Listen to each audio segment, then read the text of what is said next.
जय हिंद साथियों, कैसे हो। आज हम स्टार्ट करने वाले हैं नवोदय प्रवेश परीक्षा 2023 में जो एग्ज़ाम होने वाला है उन्हीं को ध्यान में रखते हुए कक्षा 9th का विज्ञान। इनमें मैंने 2 चैप्टर को शामिल किया है। चैप्टर एक क्या है, सूक्ष्म जीव एवं खाद्य संचरण। दूसरा है सजीव एवं निर्जीव। इन दोनों चैप्टर से जो भी महत्वपूर्ण MCQ बने हैं मैंने उन्हीं को लिया है। चलिए क्वेश्चन नंबर 1 से स्टार्ट करते हैं। क्वेश्चन नंबर 1 में देखिए यहाँ पर, और आप लोग बताने की कोशिश भी करिए। क्वेश्चन नंबर 1 में क्या है, सूक्ष्मजीवी पाए जाते हैं। सूक्ष्मजीवी कहाँ पर पाए जाते हैं? रेगिस्तान में, दलदली क्षेत्र में, गर्म जल के झरने में, ये सभी तुम्हें पता है। सूक्ष्मजीवी जो होते हैं रेगिस्तान में पाए जाते हैं, दलदली क्षेत्र में पाए जाते हैं, गर्म जल के झरने में, इन तीनों में पाए जाते हैं। यानी कि ऑप्शन नंबर डी सही हो जाएगा इस क्वेश्चन का। चलिए आगे देखते हैं आगे का क्वेश्चन। यहाँ पर देखिए क्वेश्चन नंबर 2 में अमीबा और पैरामीशियम है। अमीबा और पैरामीशियम क्या है? प्रोटोजोआ, जीवाणु, विषाणु, फफूंदी क्या है? तो प्रोटोजोआ है, यानी कि ऑप्शन नंबर ए से हो जाएगा। अमीबा और पैरामीशियम एक प्रोटोजोआ है। चलिए आगे देखते हैं आगे का क्वेश्चन। क्वेश्चन नंबर 3 में देखिए यहाँ पर, पेंसिलिन की खोजकर्ता कौन है? बताइए पेंसिलिन की खोजकर्ता कौन है? तो रॉबर्ट हुक जो है ये कोशिका की खोज किए हैं। कोशिका, रॉबर्ट ब्राउन इन्होंने तो केंद्रक की खोज की, केंद्रक। अलेक्जेंडर फ्लेमिंग जो है ये पेंसिलिन की खोज करता है। चलिए आगे देखते हैं आगे का क्वेश्चन। यहाँ पर देखिए क्वेश्चन नंबर 4 में, किण्वन की खोज किसके द्वारा की गई? बताइए किण्वन की खोज किसके द्वारा की गई? लुईस पास्चर के द्वारा, रॉबर्ट हुक, रॉबर्ट ब्राउन। तो रॉबर्ट हुक के द्वारा कोशिका की खोज की गई, रॉबर्ट ब्राउन के द्वारा केंद्रक की खोज की गई, और इसके द्वारा चार्ल्स डार्विनवाद, इन्होंने चार्ल्स डार्विन ने डार्विनवाद की संकल्पना दी थी। यानी कि ऑप्शन नंबर ए सही हो जाएगा। लुईस पास्चर जो है किण्वन की खोज की। चलिए आगे देखते हैं आगे का क्वेश्चन क्या है। क्वेश्चन नंबर 5 में देखिए यहाँ पर, अगर आप लोग को उत्तर आ रहा हो तो आप लोग कमेंट बॉक्स में बताते रहिए। क्वेश्चन नंबर यहाँ पर 5 में देखेंगे, वैक्सीन किन्हें उत्पन्न करके प्रतिरोधकता तथा क्या प्रतिरोधकता प्रदान करती हैं? बताइए जो वैक्सीन किन्हें उत्पन्न करके प्रतिरोधकता प्रदान करती हैं? एंटीजन, एंटीबॉडी, रोगाणु, इनमें से कोई नहीं। तो एंटीबॉडी जो है इन्हीं को उत्पन्न करके जो वैक्सीन होती हैं प्रतिरोधकता क्या थे, क्षमता हमारी बढ़ा देती हैं। आगे देखिए आगे का क्वेश्चन क्या है। क्वेश्चन नंबर 6 में, वैक्सीन में होते हैं, वैक्सीन में क्या होते हैं? सजीव सूक्ष्मजीव, मृत सूक्ष्मजीव, दुर्बल सूक्ष्मजीव, B&C। तो B&C यानी कि इसमें क्या होते हैं वैक्सीन में? मृत सूक्ष्मजीव होते हैं और दुर्बल सूक्ष्मजीव होते हैं। यानी कि ऑप्शन नंबर डी सही हो जाएगा इस क्वेश्चन का। चलिए आगे देखते हैं आगे का क्वेश्चन क्या है। यहाँ पर देखिए क्वेश्चन नंबर 7 में, सर्पिलाकार जीवाणु कहलाते हैं। बताइए क्या कहलाते हैं? बेल्सियस कहते हैं, कॉक्स कहते हैं, स्पाइलियम कहते हैं, विब्रियो कहते हैं। क्या कहलाते हैं? तो कॉकस कहते हैं। यानी कि ऑप्शन नंबर बी सही हो जाएगा इस क्वेश्चन का। चलिए आगे देखते हैं आगे का क्वेश्चन। क्वेश्चन नंबर 8 में देखिए यहाँ पर, चेचक रोगजनक का कारण है। बताइए चेचक जो होता है हमारे हम लोग को, उनका रोगजनक का कारण क्या है? जीवाणु है, विषाणु है, प्रोटोजोआ, इनमें से कोई नहीं। क्या है? तो विषाणु है। क्या है? विषाणु। अब आपके एग्जाम में पूछ सकता है विषाणु से होने वाला रोग कौन कौन सा है? तो खसरा है। क्या है? खसरा, खसरा हो गया, चेचक हो गया, चेचक भी विषाणु से होता है, अभी बताए हैं चेचक। और क्या है? पोलियो। ये जो रोग हैं ये किससे होते हैं? ये विषाणु से होते हैं। अब जीवाणु से पूछ सकता है जीवाणु से कौन से रोग होते हैं? तो जीवाणु से जो होते हैं TB हो गया। क्या? TB, हैजा,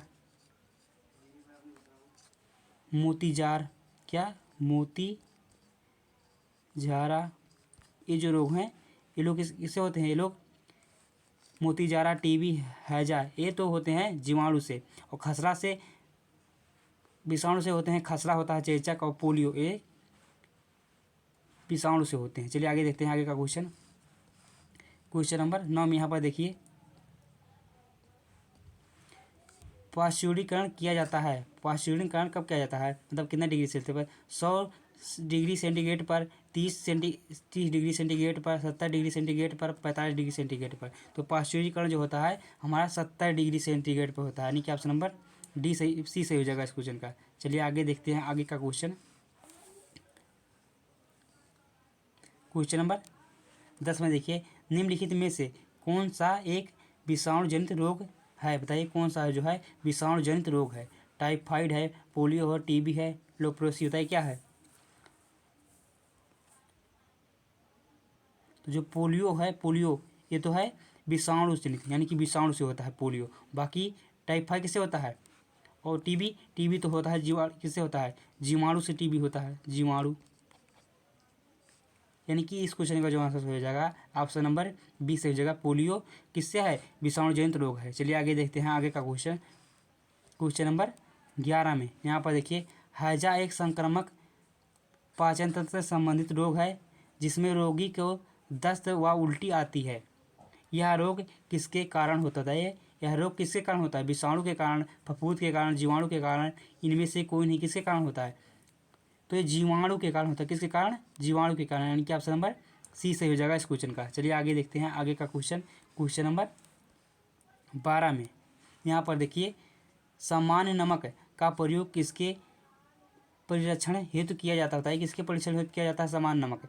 मांस, मछली, इमली, ये सभी। तो ये सभी द्वारा मतलब मांस भी परीक्षण होता है, मछली भी, इमली भी, यानी कि तीनों, यानी कि ऑप्शन नंबर सी सही हो जाएगा ये सभी।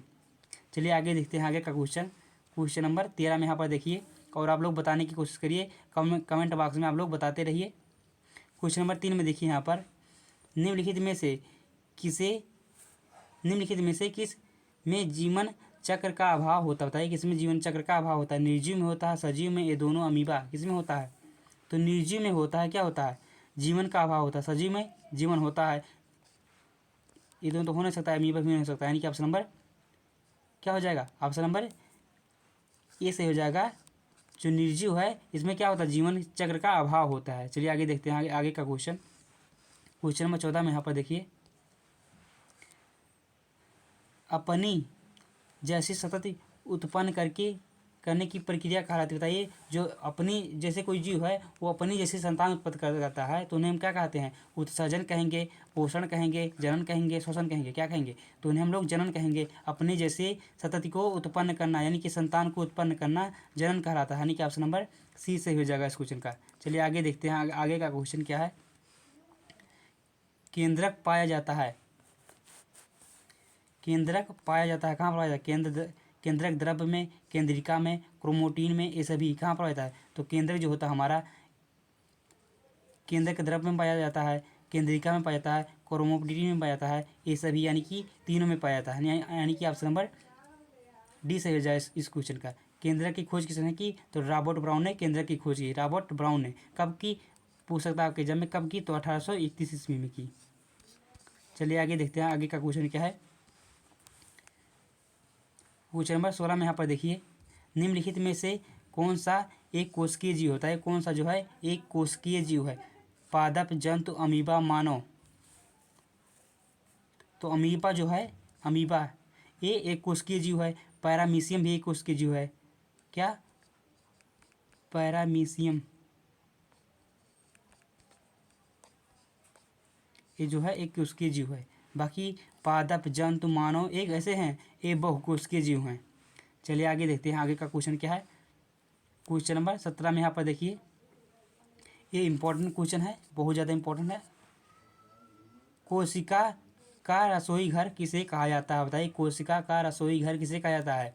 हरित लवक को, आवरणीय लवक को, हरित लवक को किसको कहा जाता है? कोशिका का रसोई घर।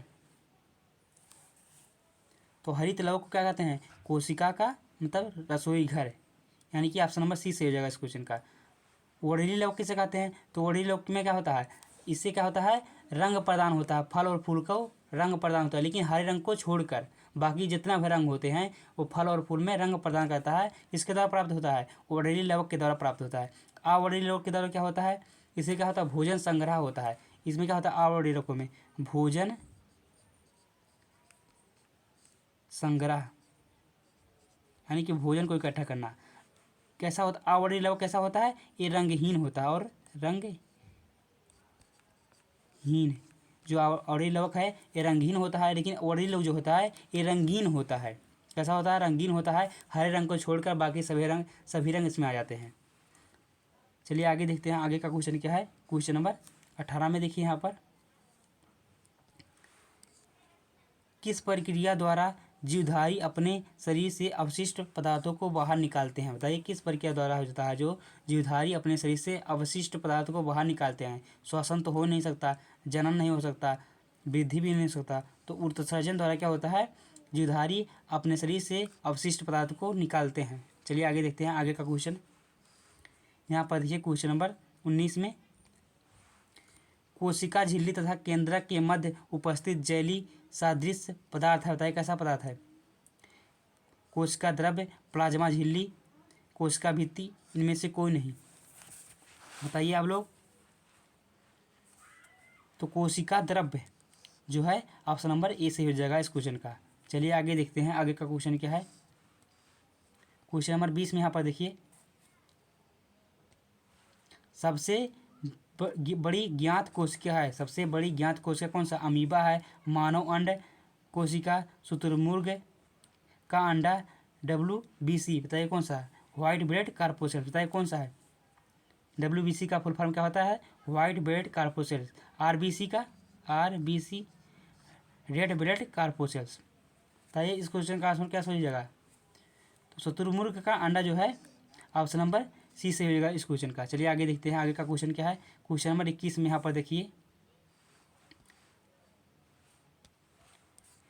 कोशिका भित्ति कोशिका की इससे सुरक्षा करती है। ये वायु से, तापमान से, नमी से, इनमें इनसे से मतलब ये सभी किससे करती है? कोशिका भित्ति जो होती है कोशिका की सुरक्षा करती है, वायु से भी करती है, तापमान से भी करती है, नमी से करती है, यानी कि ये सभी इस क्वेश्चन का सही आंसर हो जाएगा। चलिए आगे देखते हैं आगे का क्वेश्चन क्या है। क्वेश्चन नंबर 22 में देखिए यहाँ पर, निम्न में से किसे कोशिका का नियंत्रण केंद्र कहा जाता है? बताइए किसे कहा जाता है कोशिका का नियंत्रण केंद्र? कोशिका द्रव्य, क्रोमोटीन, कोशिका झिल्ली, इनमें से कोई नहीं। किसे कहा जाता है कोशिका का नियंत्रण केंद्र? तो जो क्रोमोटीन है इसे हम क्या कहेंगे? कोशिका का नियंत्रण केंद्र, यानी कि ऑप्शन नंबर बी से हो जाएगा इस क्वेश्चन का। अगर क्लास समझ में आ रहा हो तो लाइक भी कर दीजिए तथा अपने दोस्तों के साथ शेयर भी कर दीजिए। चलिए आगे देखते हैं आगे का क्वेश्चन। क्वेश्चन नंबर 23 में यहाँ पर देखिए, कोशिका भित्ति अभिलाक्षणी गुण है। बताइए कैसा अभिलाक्षणी गुण है कोशिका भित्ति का? अमीबा का, जंतु कोशिका का, यूग्रीना का, पादप का? बताइए। तो पादप कोशिका का क्या है? कोशिका भित्ति अभिलाक्षणी गुण है पादप कोशिका का, यानी कि ऑप्शन नंबर डी से हो जाएगा इस क्वेश्चन का। चलिए आगे देखते हैं आगे का क्वेश्चन क्या है।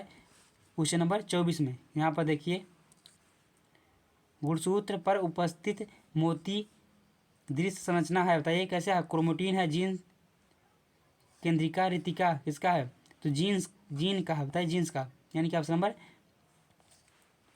क्या हो जाएगा? ऑप्शन नंबर बी से हो जाएगा इस क्वेश्चन का। गुणसूत्र पर जो होता है उपस्थित मोती दृश्य संरचना है जीन्स का है। किसका है? जीन्स का है, यानी कि ऑप्शन नंबर बी से हो जाएगा। चलिए आगे देखते हैं आगे का क्वेश्चन। इस क्लास का सबसे मोस्ट इंपॉर्टेंट क्वेश्चन है, दालहनी पादपों की जड़ ग्रंथिकाओं में पाए जाने वाला जीवाणु। बताइए कौन सा जीवाणु है जो दलहनी पादपों के जड़ ग्रंथिकाओं में पाया जाता है? एनाबीना है, एंटीजन, एजोटोबैक्टर, राइजोबियम। बताइए क्या है? तो जो राइजोबियम है ये दलहनी पादपों के जड़ों में पाया जाता है। तो आशा है पूरा क्लास समझ में आया होगा। तो अपने दोस्तों के साथ जरूर शेयर करिए, लाइक करिए, सब्सक्राइब करिए। मिलते हैं अगले वीडियो में।